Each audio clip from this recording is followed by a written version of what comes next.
Herkese selamlar.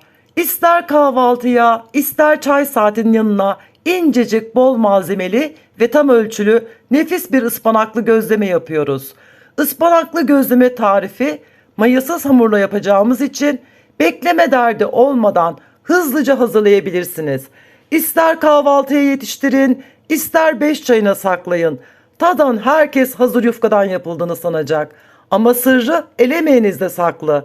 Eğer tarifimi beğendiyseniz beğen butonuna basmayı, kanalıma abone olmayı ve bildirim zilini açmayı unutmayın. Deneyenlerin yorumlarını bekliyorum. Şimdiden afiyet olsun. 500 gram yarım kilo ıspanağımı güzel bir şekilde yıkayıp kuruması için kenara ayırıyorum. Uygun bir yoğurma kabımın içerisine 4 su bardağı un ilave ediyorum. Kullanmış olduğum su bardağı klasik su bardağıdır. 200 mililitreliktir. 4 su bardağı un ilavesinden sonra ortasına çukur açıp 1 tatlı kaşığı tuz ilave ediyorum.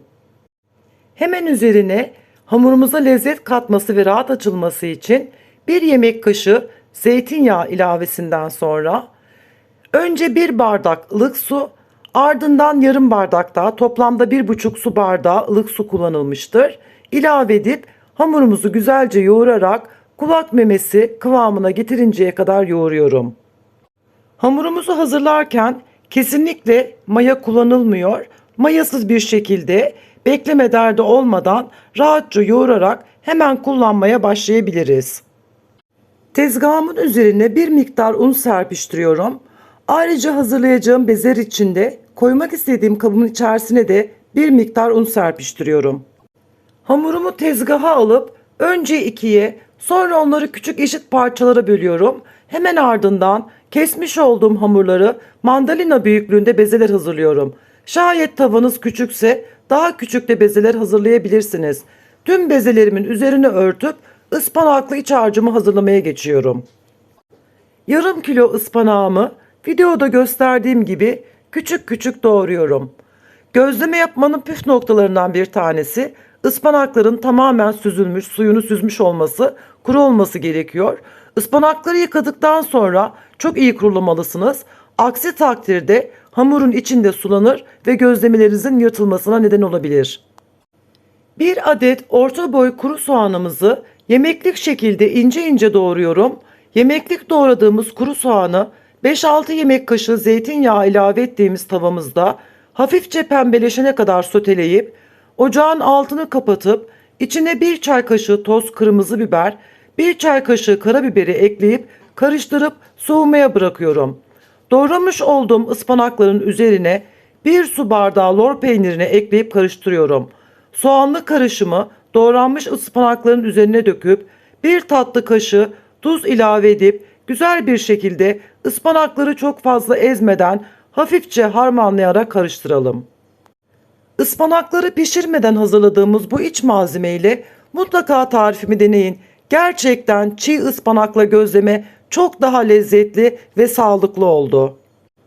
Ispanaklı iç harcımız da hazır olduğuna göre artık bezelerimizi açabiliriz. Burada dikkat etmeniz gereken ıspanaklı iç harcımızı kesinlikle beklemeyin. Hemen bezelerimizi açmaya geçelim. Çünkü ıspanaklı iç harcımız burada sulanabilir bekleme yaparsanız eğer. Tezgahıma bir miktar un serpiştiriyorum. Hemen onun üzerine dinlenen bezelerden bir tanesini tezgahıma alıp onun üzerine de hafifçe unlayarak, burada oklava ya da merdane kullanmak tamamen sizin tercihinize kalmış.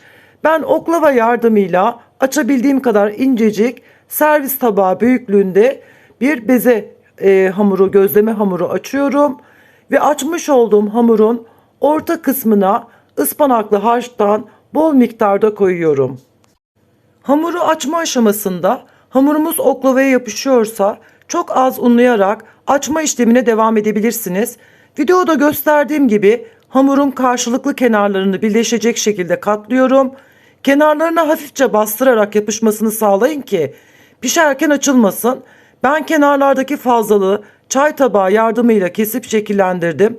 Burada kesmiş olduğumuz hamurları biriktirip en son bununla bir beze daha elde ettim. Elinizdeki imkanlarla hangisi varsa geniş bir teflon, döküm veya saç tavayı iyice ısıtın. Gözlemeyi kuru tavaya yavaşça bırakın. Orta ateşte yavaş yavaş pişirin.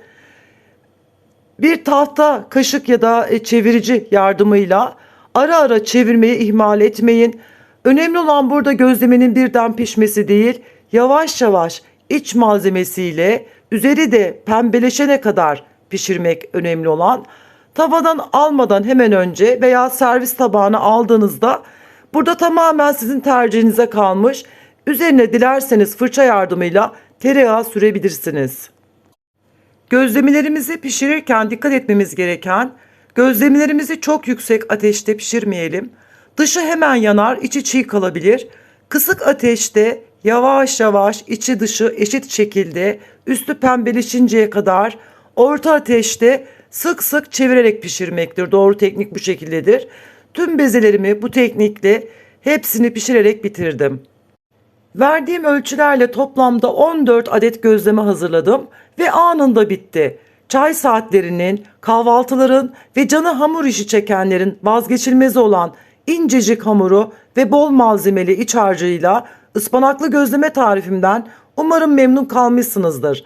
Emeğe saygı adına ücretsiz bir şekilde kanalıma abone olabilirsiniz.